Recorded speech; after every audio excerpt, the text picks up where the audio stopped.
नमस्कार, lead India के इस वीडियो में आपका बहुत बहुत स्वागत है। दोस्तों, आज के इस वीडियो में मैं बात करूंगा कि ससुराल में बहू को क्या अधिकार मिलता है और बहू के पास क्या क्या राइट्स होते हैं। आपको सेक्शन वाइज मैं बताऊंगा और इसमें आपको बिल्कुल पता चल जाएगा।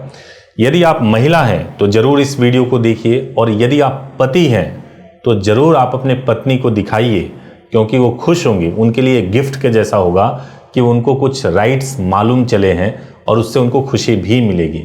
और यदि आपकी शादी होने वाली है तो होने वाली गर्लफ्रेंड को आप जरूर ये वीडियो शेयर कीजिए, क्योंकि उनको भी मालूम चल जाएगा कि ससुराल में आने के बाद से उनके राइट्स क्या है। तो सबसे पहले मैं 4 राइट्स की बात करूंगा। सबसे पहला जो राइट्स है वो ये है, स्त्री धन का बंटवारा नहीं। यानी कि जो स्त्री धन होता है वो जो भी महिला शादी करके आती हैं उनका ही धन होता है। अब कई लोग स्त्री धन में कंफ्यूज हो जाते हैं। स्त्री धन वो होता है कि जो भी महिला को शादी के दौरान गिफ्ट्स में दिया जाता है, चाहे उनकी ज्वेलरी हो, चाहे पैसे हो, या कोई भी दूसरा गिफ्ट हो, वो सब कुछ महिला का होता है, बहू का होता है, और पूरा हक उस पर होता है।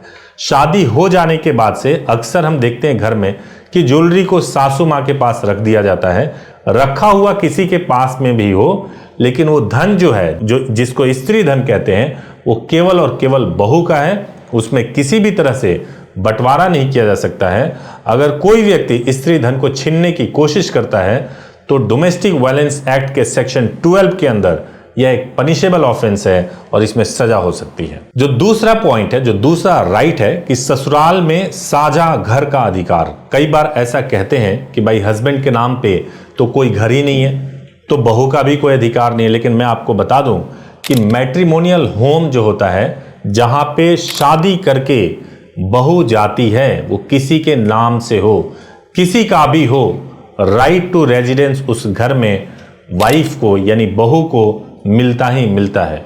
तो अगर आपने राइट टू रेजिडेंस, घर में रहने का अधिकार, आपने बहू से छीनने की कोशिश की, घर से निकालने की कोशिश की, तो डोमेस्टिक वायलेंस के एक्ट सेक्शन 17 के तहत एक पनिशेबल ऑफेंस है और इसमें सजा हो सकती है।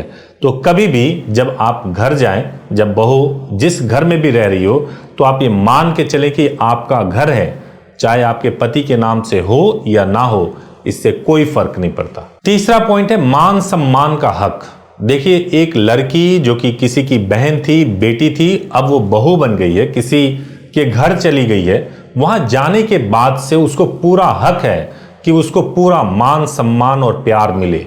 अगर उसको मान सम्मान और प्यार नहीं मिल रहा है, अगर उसको ताने दिए जा रहे हैं उसके खूबसूरती पे, या उसके फिजिकल प्रेजेंस के ऊपर, उसके पहनावे के ऊपर, उसके खान पान के ऊपर, उसके परिवार के ऊपर किसी भी तरीके का कमेंट किया जा रहा है, तो वो उसके मान सम्मान को ठेस पहुंचाने वाली बात है।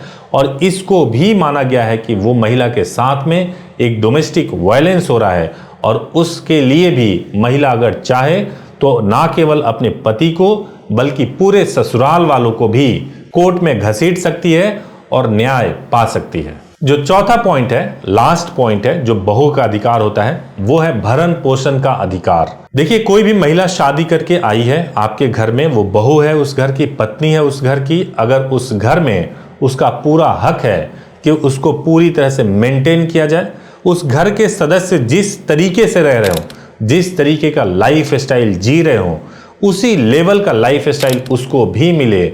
अगर वो भरण पोषण उसका नहीं हो पा रहा है, उस लेवल का लाइफ स्टाइल उसको नहीं मिल पा रहा है, तो भरण पोषण के अधिकार का हनन हो रहा है, और ये डोमेस्टिक वायलेंस एक्ट के अंतर्गत अपराध है। सेक्शन 22 डील करता है डीवी एक्ट का। और अगर आपने ऐसा किया तो ना केवल वाइफ को या बहू को मेंटेनेंस मिलेगा डीवी एक्ट में, बल्कि अगर हिंदू होंगी तो हिंदू मैरिज एक्ट में, और भी कई एक्ट है जिसके तहत मेंटेनेंस मिल सकते हैं, और आपको देना ही पड़ेगा मेंटेनेंस, कोई दूसरा विकल्प नहीं है।